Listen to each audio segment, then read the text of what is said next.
हर महादेव। तो चलिए हम लोग आज से डे 2 की रिकॉर्डिंग स्टार्ट करते हैं और पढ़ना शुरू करते हैं।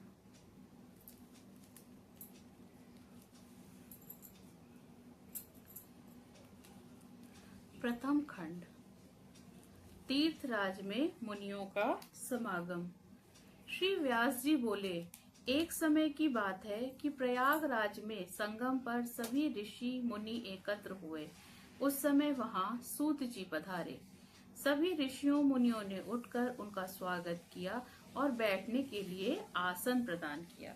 सबने हाथ जोड़कर उनसे निवेदन किया, हे मुनिवर, कलयुग में सभी मनुष्य पाप ताप से पीड़ित होकर सत्कर्म से रहित, पर स्त्रीगामी, पर निंदक, आत्मज्ञान रहित, नास्तिक, देहाभिमानी, दूसरों की हत्या करने वाले, माता पिता से द्वेष रखने वाले और स्त्रियों के गुलाम हो जाएंगे। वैश्य अपने धर्म से रहित कुमार्गी हो जाएंगे। शूद्र अपने कर्म को छोड़कर तिलक लगाकर ब्राह्मणों का सा आचरण करने लगेंगे। नकली तपस्वी ब्राह्मणों के तेज हरता शालिग्राम आदि पाषाणों का दंभ पूर्वक पूजन करके कुकर्मी, विद्यावाद, विवादी, धर्म लोपक, दुष्कर्मी, धर्म के नाशक, दंभी, अभिमानी एवं क्रूर होंगे। स्त्रियां भी धर्म से विमुख हो जाएंगी। वे माता पिता की भक्ति से विमुख, पति से विमुख, प्रेमी के साथ रहने वाली, तमोगुण और नित्य रुग्ण रहा करेंगी। इस दुख से छुटकारा दिलाने वाला कोई सरल उपाय बताइए। मुनियों की यह बात सुनकर सूत जी भगवान शंकर का ध्यान करके बोले। श्री शिव पुराण की संहिताओं के भेद। तो श्री सूत जी बोले, हे मुनिवरों, कलयुग के पापों को नष्ट करने वाला परमार्थदायक शिव पुराण वेदांत का सर्वस्व कहा गया है, यानी वेदांतों में ही सर्वस्व है। इसके पढ़ने एवं सुनने से मुक्ति मिल जाती है। व्यास जी का कहना है कि शिव पुराण का एक या आधा श्लोक पढ़ने वाला भी पापों से मुक्त हो जाएगा। जो व्यक्ति सावधानी पूर्वक पूरा पाठ करेगा वह जीवन मुक्त हो जाएगा। इसका आचरण करने वालों को एक एक अश्वमेध यज्ञ का फल प्राप्त होता है। भगवान शिव ने इसे स्वयं उपनिषद रूपी समुद्र से मंथन करके निकाला है। इसलिए जो भी व्यक्ति इसका पान करेगा वह अजर अमर हो जाएगा। इसमें धर्म, अर्थ, मोक्ष और पाप चारों पदार्थों का विवेचन किया गया है। उनकी प्राप्ति का उपाय बताया गया है एवं शिव जी की लीला और सभी ज्ञान विज्ञान का समावेश है। भगवान शिव जी ने पहले इसमें 1,00,000 श्लोक रखे थे।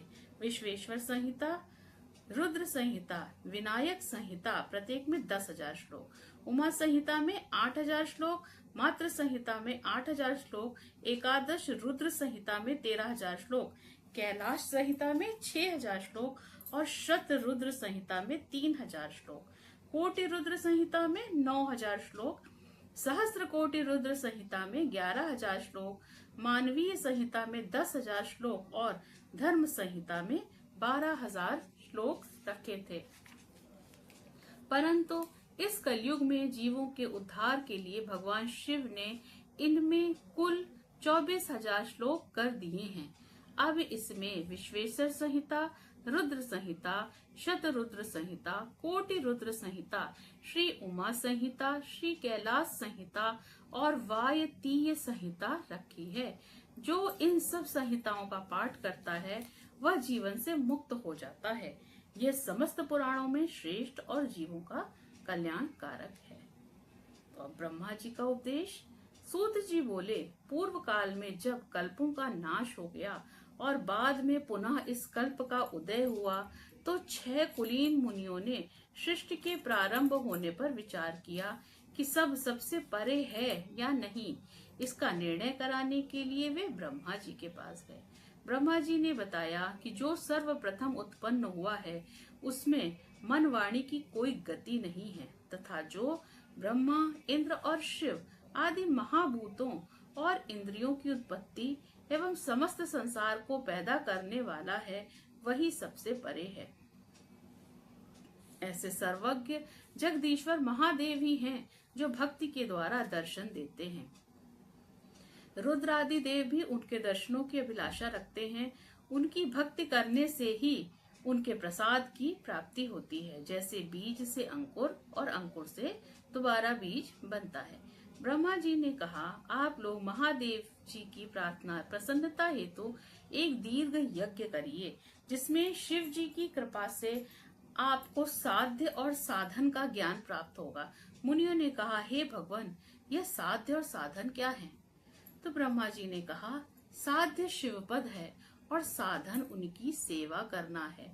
वेद विधि द्वारा उनकी आराधना करने पर उनकी प्राप्ति होती है। जो जैसा करता है उसे वैसा ही फल प्राप्त होता है। कान से सुनना, मुंह से कहना तथा मन से मनन करना भी एक महान साधन है, क्योंकि महेश्वर हमेशा सुनने, कीर्तन करने तथा मनन करने योग्य हैं। इसलिए साध्य तक पहुंचने के लिए साधन पर जुट जाना चाहिए।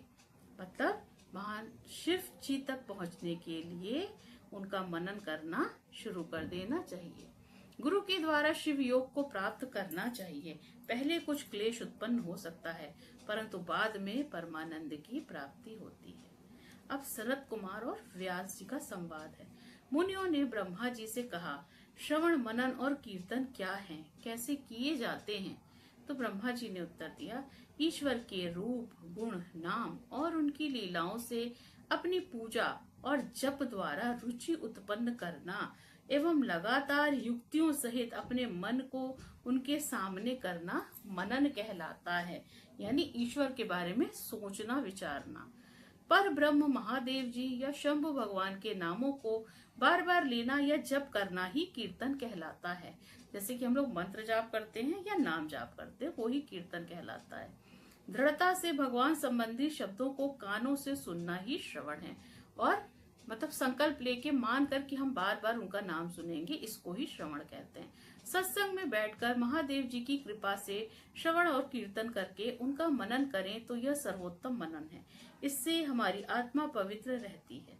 सूत जी बोले, हे मुनियों, मैं इस साधन के बारे में एक प्राचीन इतिहास सुनाता हूँ, उसे सुनो। तो उन्होंने एक कथा सुनानी शुरू करी। एक बार सरस्वती के तट पर मेरे गुरुदेव भगवान वेद व्यास जी तप कर रहे थे।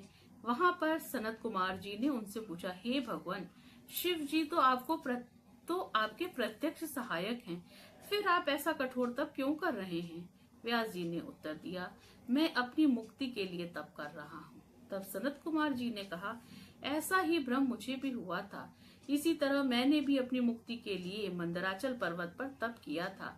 तब शिव जी की आज्ञा से उनके नंदीश्वर ने मुझे बताया था कि शिव जी के कीर्तन, श्रवण तथा मनन द्वारा ही मुक्ति मिल जाती है। तब मेरा भ्रम दूर हो गया था। अतः व्यास जी, आप भी ऐसा ही करें। ऐसा कहकर सनत कुमार जी चले गए। इस पर ऋषि ने कहा, जो व्यक्ति श्रवण, कीर्तन और मनन नहीं करता, वह बिना प्रयत्न के किस प्रकार मुक्त हो सकता है? कृपया हमें बताएं। मतलब जो लोग श्रवण, मनन और कीर्तन नहीं कर सकते, उनके लिए क्या कोई और उपाय है मुक्त होने का? तो उस पर उन्होंने बताया क्या क्या, लिंगेश्वर का परिचय दिया। अब लिंगेश्वर कौन है, इसके बारे में हम लोग पढ़ेंगे। श्री सूत जी ने बताया, यदि कोई व्यक्ति श्रवण, मनन और कीर्तन के स्थान पर शिवलिंग की स्थापना करके उसका पूजन करता है, तब भी वह इस संसार रूपी सागर से मुक्ति पा जाएगा। मैंने अपने गुरु जी से सुना है कि शिव जी ब्रह्म स्वरूप, निष्फल, कला रहित तथा काल सहित हैं। कला रहित और काल सहित हैं। इस निष्फल में निराकार लिंग की प्रधानता है, मतलब उनका कोई आकार नहीं है। वे सभी कलाओं से युक्त हैं और साकार निराकार से ही शिव जी ब्रह्म संज्ञक भी हैं। व्यक्ति शिव जी के साकार रूप और निराकार रूप दोनों को पूजते हैं। प्राचीन काल में ब्रह्मा विष्णु के विवाद में उन्होंने शिवलिंग में प्रकट होकर दर्शन दिए थे। तभी से शिवलिंग इस संसार में पूज्य हो गया है। इससे सबका कल्याण होता है और मोक्ष की प्राप्ति होती है। अब ब्रह्मा और विष्णु जी का विवाद क्या था, उसके बारे में पढ़ेंगे। पूर्व समय की बात है, भगवान विष्णु अपने पार्षदों सहित लक्ष्मी जी के साथ शेष शैया पर शयन कर रहे थे। ब्रह्मा जी भी वहां पहुंचे। विष्णु का संबोधन करके बोले, हे पुत्र, तुम कौन हो? उठो, तुम मुझे देखो, मैं तुम्हारा भगवान यहाँ आया हूँ। विष्णु यह सुनकर क्रोध को दबाते हुए बोले, हे पुत्र, तुम्हारा कल्याण हो, आओ बैठो। देखो मैं तुम्हारा पिता हूँ, कहो तुम्हारा मुंह टेढ़ा क्यों हो गया है। ब्रह्मा जी बोले, समय के फेर से तुम्हें अभिमान हो गया है हे पुत्र, मैं तुम्हारा स्वामी हूँ, इस समस्त संसार का पितामह हूँ। विष्णु बोले, अरे चोर, तुम मुझे अपना बड़प्पन क्या दिखाते हो। सारा संसार तो मुझ में निवास करता है, तुम मेरी ही नाभि कमल से उत्पन्न हुए हो और मुझसे ऐसी बातें कर रहे हो, तुम्हें यह शोभा नहीं देता। इस प्रकार ब्रह्मा जी और विष्णु जी में विवाद बढ़ता गया। ये दोनों अपने को प्रभु कहते कहते आपस में युद्ध करने लगे। दोनों के प्रहारों से देवता व्याकुल होकर कांपने लगे और कहने लगे, जब आप दोनों अराजकता उत्पन्न कर रहे हो तो यह समस्त सृष्टि भगवान शिव की है। उनके बिना इस सृष्टि का एक दिन का भी इधर से उधर नहीं हो सकता। अतः हम सब शिव शंकर के पास चलते हैं। इतना कहकर सब देवता वहां पहुंचे, जहां महादेव जी पार्वती जी के साथ सभा में मणिमय सिंहासन पर विराजमान थे। देवताओं को आया देखकर शिव जी ने उन सबको अपने पास बुलाकर बोले, शिव निर्णय। तो शिव जी ने क्या निर्णय किया। हे देवताओं, मैंने सुना है कि विष्णु और ब्रह्मा में भीषण संग्राम चल रहा है। इस कारण तुम्हें महान दुख उठाना पड़ रहा है, परंतु अब तुम घबराओ मत। शिव जी वहां पहुंचकर बादलों की ओट में उनका भीषण युद्ध देखने लगे। वे परस्पर एक दूसरे पर माहेश्वर और पशुपत अस्त्रों का प्रयोग कर रहे थे। इनके प्रयोग करने पर त्रिलोकी भस्म हो जाती है। इस प्रलय के वातावरण को देखकर शिव जी एक तेजोमय अग्नि के समान दोनों के पथ में जाकर चमकते हुए स्तंभ के रूप में प्रकट हो गए। एक स्तंभ यानी लिंग के रूप में प्रकट हुए। विष्णु और ब्रह्मा महातेज वाले स्तंभ को देखकर विस्मय में पड़ गए। दोनों कहने लगे, ये इंद्रियातीत अग्नि स्वरूप क्या है, स्वरूप स्तंभ क्या है, हमें इसका पता लगाना होगा। यह कहकर दोनों वीर शीघ्रता से चल पड़े। विष्णु जी शूकर का रूप धरकर पाताल में गए और ब्रह्मा जी हंस का रूप धरकर ऊपर आकाश में गए, परंतु दोनों में से किसी को भी उस प्रकाश में लिंग के भेद का पता नहीं चला। ब्रह्मा जी ने आकाश में केतकी का फूल देखा और उसे तोड़कर ले आए। उन्हें ये निश्चय हो गया कि उन्होंने महातेजस्वी स्तंभ का पता पा लिया है। वे केतकी के फूल को लेकर विष्णु जी के पास चले आए। विष्णु जी ने ब्रह्मा जी के पैर पकड़ लिए। ब्रह्मा जी के इस छल को देखकर शिव जी उसी समय प्रकट हो गए। विष्णु जी ने भगवान शंकर के चरण पकड़कर प्रणाम किया। विष्णु जी की इस महानता से भगवान शिव बहुत खुश हुए। उन्होंने प्रसन्न होकर उनकी सत्यवादिता की प्रशंसा की और अपनी समता प्रदान की। ब्रह्मा जी का अभिमान भंग। श्री नंदिकेश्वर बोले, इसके पश्चात शिव जी ने अपनी भौओं के बीच से भैरव को प्रकट किया। भैरव ने प्रकट होकर भगवान शिव से पूछा, मेरे लिए क्या आज्ञा है। ब्रह्मा जी पर क्रोध करते हुए भगवान शंकर ने भैरव से कहा, तुम अपनी पैनी तलवार से ब्रह्मा जी की सेवा करो। शिव जी की आज्ञा पाते ही भैरव ने ब्रह्मा जी के केशों को पकड़ लिया। भैरव ने ब्रह्मा जी के 5वें मुख को जिससे उन्होंने असत्य बोला था काट दिया। अन्य सिरों को काटने के लिए भैरव जैसे ही तैयार हुआ, ब्रह्मा जी शिव जी के चरणों में गिरकर क्षमा याचना करने लगे। विष्णु जी ने भी भगवान शिव जी के चरणों में गिरकर ब्रह्मा जी को क्षमा करने की प्रार्थना करने लगे। हे भगवान, आपके प्रारंभ में ब्रह्मा जी को 5 सिर प्रदान किए थे, अब उनका एक सिर कट चुका है, अतः अब आप इन पर प्रसन्न हो जाइए। भैरव ब्रह्मा जी को छोड़कर बोले, हे ब्रह्मा, तुमने अपनी प्रतिष्ठा और ईश्वरत्व के लिए छल कपट किया है, इसलिए तुम सत्कार, स्थान और उत्सवों से विहीन किए जाते हैं। ब्रह्मा जी शिव जी से वरद और स्वामी कहकर अपना 5वां सर मांगने लगे। इस पर शिव जी ने कहा, अराजकता के डर से मैं संसार की स्थिति बिगड़ने नहीं दूंगा। हे पुत्र, जो अपराधी है उसे तुम दंड प्रदान करो। तुम गणों के अधिपति होकर रहो, लोक मर्यादा का पालन करो। इसके पश्चात शिव जी ने केतकी के फूल से कहा, तू भी झूठ में शामिल है, अतः तू भी मेरी पूजा के योग्य नहीं है। शिव जी के गणों ने केतकी को दूर भगा दिया। केतकी शिव जी से हाथ जोड़कर बोली, हे स्वामी, मुझे माफ करने की कृपा करें। हे प्रभु, आपकी कृपा से कुछ भी दुर्लभ नहीं है। शिव जी बोले, मेरा वचन कभी मिथ्या नहीं हो सकता है। मैं अब तुम्हें स्वीकार नहीं कर सकता, परंतु मेरे भक्त तुम्हें स्वीकार करते रहेंगे। इस प्रकार तुम्हारा जन्म सफल हो जाएगा। मेरी रचना की मंडप की रचना में तुम शिरमौर ही रहोगी।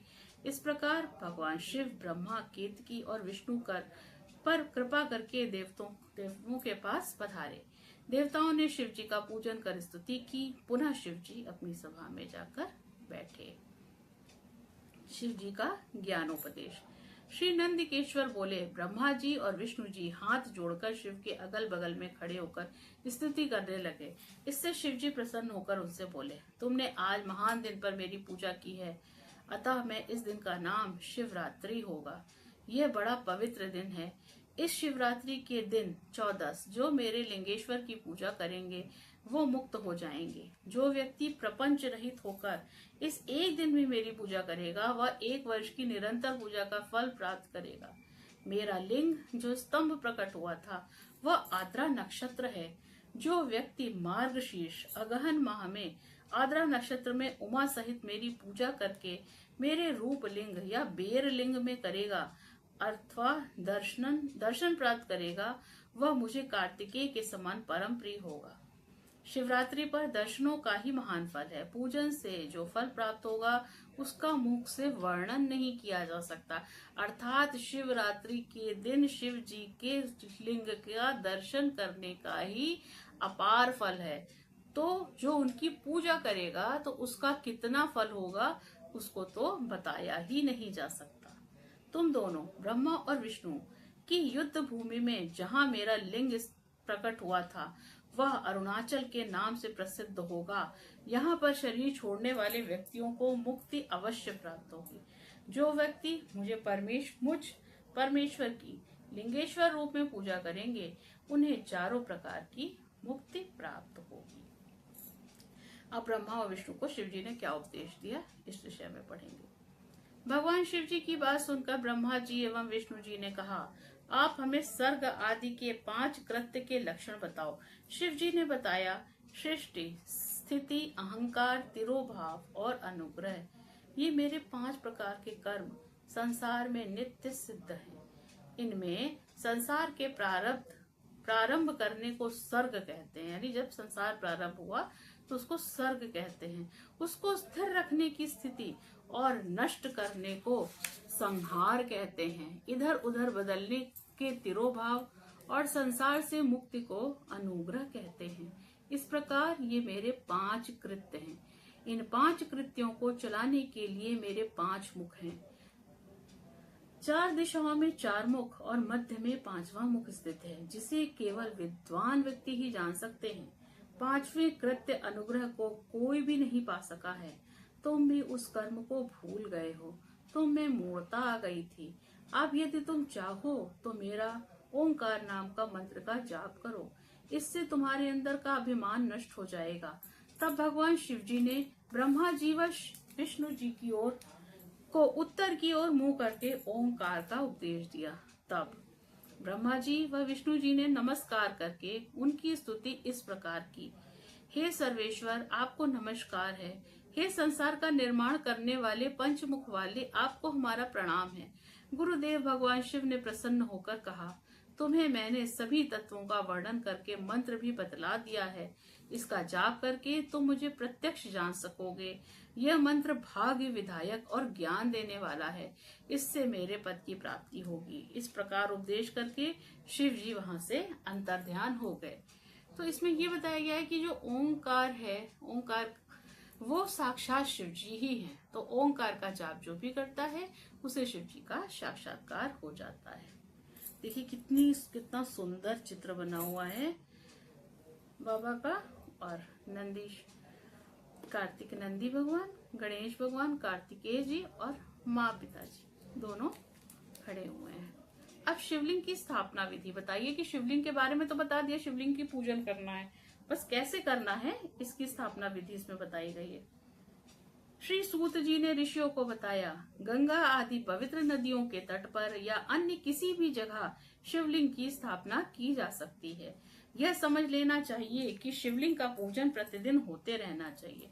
पृथ्वी संबंधी द्रव्य जल से निर्मित अर्थात धातु आदि से बने शिवलिंग की देखिए कितने सुंदर सुंदर चित्र बने हैं।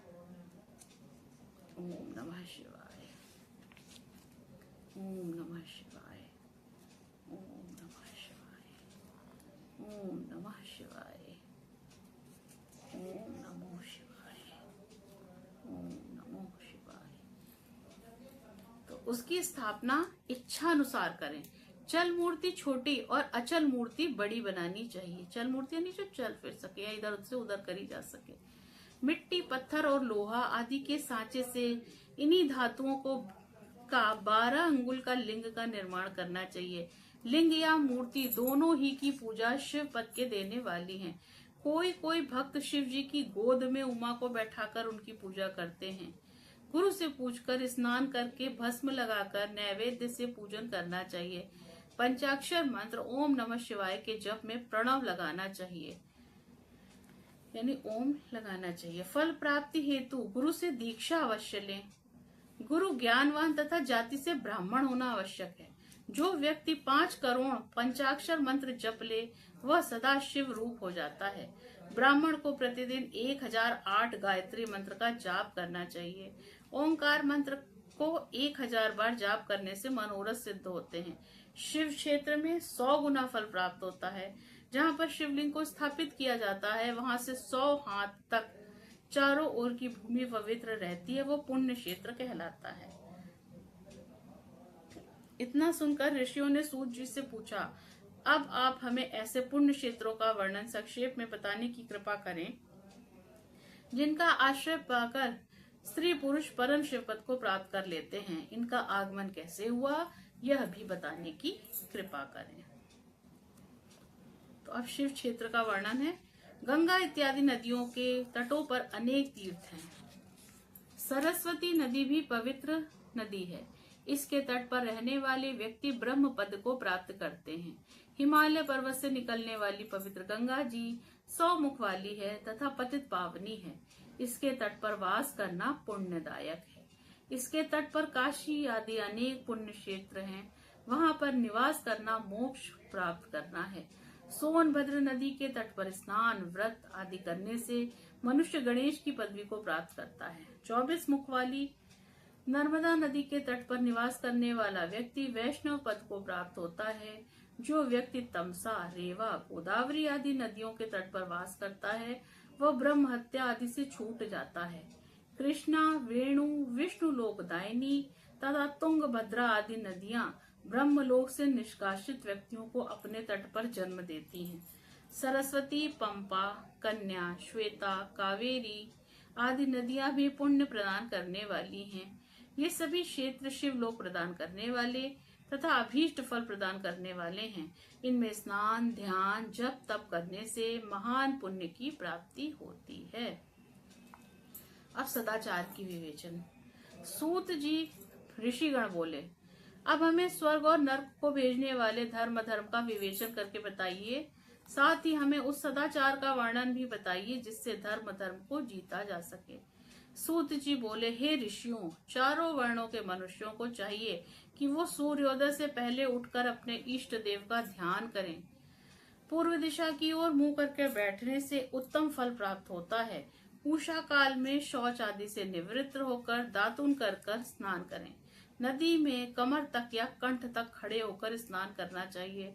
घुटने तक के जल में स्नान करना पड़े तो मंत्र बोलकर स्नान करना चाहिए। इसके पश्चात तीर्थ के जल से वहां के देवों और अपने इष्ट देवों को संतुष्ट करें। वस्त्र पहनकर पितरों का तर्पण करें। आचमन, संध्या उपासना करके गायत्री का जप करें। तीनों समय प्रातः, दोपहर और सायंकाल में संध्या करें। सायंकाल की संध्या पश्चिम की ओर मुख कर करें। उंगलियों के छिद्रों से सूर्य को अस्त होते हुआ देखें। प्रदक्षिणा का शुद्ध आचमन करें। अपनी आमदनी के 3 भाग करके खर्च करें। धर्म, बुद्धि, धर्म वृद्धि तथा भोग धर्म से चित्त को बढ़ावें। बचत का कोष नियत करें। थोड़े में निर्वाह करने की आदत डालें। ऋषि कर्म के धन में से 10वां भाग दान करें। दशांश वाला जो बात होती है। व्यापार के धन में से 6ठा भाग दान करें, यानी 1/6 रखें, बाकी दान करें। यथाशक्ति याचकों को दान करें। दूसरों के दोषों की तरफ ध्यान न दें। क्रोध को उत्पन्न करने वाली बात किसी से ना कहें। प्रातःकाल संध्या और अग्नि होम करना चाहिए। सूर्य की वंदना करें। यज्ञ आदि की विवेचना। ऋषियों ने सूत जी से कहा, अब आप अग्नि यज्ञ, देव यज्ञ, ब्रह्म यज्ञ, गुरु पूजा तथा ब्रह्म तृप्ति को क्रम से बताइए। सूत जी ने कहा, अग्नि में द्रव्य युक्त हवन करना ही अग्नि यज्ञ कहलाता है। अग्नि यज्ञ कई प्रकार के हैं। एक तो अग्नि में समिधा द्वारा हवन करना, यानी जो हम लोग अग्नि में वो डालते हवन सामग्री। दूसरा, विवाह होने तक ब्रह्मचर्य व्रत का पालन करना भी अग्नि यज्ञ है, यानी जब तक आपका विवाह ना हो तब तक आप ब्रह्मचर्य का पालन करें, ये भी एक तरह से अग्नि यज्ञ ही कहा जाएगा। विवाह के बाद सुबह शाम हवन करना चाहिए। वनवासी व्यक्ति अपनी आत्मा में ही अग्नि आरोपण करके प्रातः एवं सायंकाल सूक्ष्म भोजन के द्वारा ही अग्नि यज्ञ कर लेते हैं। विवाह के समय की अग्नि को सुरक्षित रखना चाहिए। ब्राह्मण लोग देव तृप्ति के लिए एक ही बार अग्नि में यज्ञ करें। शेष समय वेदों का अध्ययन करना चाहिए। भगवान शिव ने प्रारंभ में रविवार को बनाया, फिर सप्ताह के 6 दिनों को, शेष 6 दिनों को बनाया। प्रत्येक दिन की पूजा तथा फल भी नियत किए गए हैं। पाप की शांति के लिए रविवार के दिन की पूजा उत्तम है। लक्ष्मी की प्राप्ति के लिए सोमवार का दिन, रोगों की शांति के लिए मंगलवार को पूजा करें तथा काली आदि का भजन पूजन करें। बुधवार को विष्णु जी का पूजन करें। गुरुवार को आयु की वृद्धि के लिए पूजन करें। शुक्रवार को भोगों के इच्छुक व्यक्ति व्रत रखें। शनिवार को इंद्रिय विजय होकर स्त्री प्राप्ति के लिए पूजन करें। स्थान काल निरूपण। सूत जी से ऋषिगण बोले, अब आप पूजा के योग्य स्थान व काल का निरूपण कीजिए। सूत जी ने बताया, देव आदि यज्ञ में शुद्ध ग्रह बराबर फल देने वाला होता है। उससे 10 गुना गौवों को बांधने वाली जगह, उससे 10 गुना जल का किनारा और उससे 10 गुना बेल का वृक्ष, पीपल की जड़, गंगा, गोदावरी, कावेरी कही गई हैं। इनका तट परम उत्तम होता है। इससे 10 गुना पर्वत की चोटी पर होता है। सबसे उत्तम तो वह जगह है जहाँ पर मन रम जाए। शुद्ध हृदय से किया हुआ कर्म सब जगह और सब काल में पुण्य प्रदान करता है। संक्रांति और ग्रहण में तो 10 गुना फल प्राप्त होता है। तपोनिष्ठ योग यति की पूजा करनी चाहिए। ब्राह्मण पूजा के पात्र होते हैं। यदि वेद पाठी गायत्री मंत्र जपने वाला ब्राह्मण हो तो उसे दान देने पर वैकुंठ की प्राप्ति होती है। शिव भक्त ब्राह्मण को दान देने पर कैलाश की प्राप्ति होती है। स्त्री पुरुष कोई भी भूखा हो वही अन्नदान का पात्र है। इच्छा वाले को दान देने पर अभीष्ट फल की प्राप्ति होती है। जैसे भी हो, थोड़ा बहुत देवार्पण किया हुआ दान अनंत फल को प्राप्त होता है। मनुष्य को तप और दान दोनों को करते रहना चाहिए। देवताओं की तृप्ति से सभी भोग मिलते हैं। ईश्वर अर्पण बुद्धि से दान करने पर मोक्ष की प्राप्ति होती है। तो आज की कथा हम यही समाप्त करते हैं और कल हम लोग फिर पार्थिव पूजन से शुरू कर आगे इसका और पार्ट करेंगे। और मेरी समझ से ये जो है पार्ट प्रथम संहिता कल तक खत्म हो जाएगी और फिर उसके अगले दिन से हम लोग रुद्र संहिता द्वितीय खंड पर पहुंचेंगे। यदि कोई मुझसे पठन में गलती हुई हो तो उसके लिए मैं क्षमा प्रार्थनी हूँ और महादेव सबका कल्याण करें। हर हर महादेव।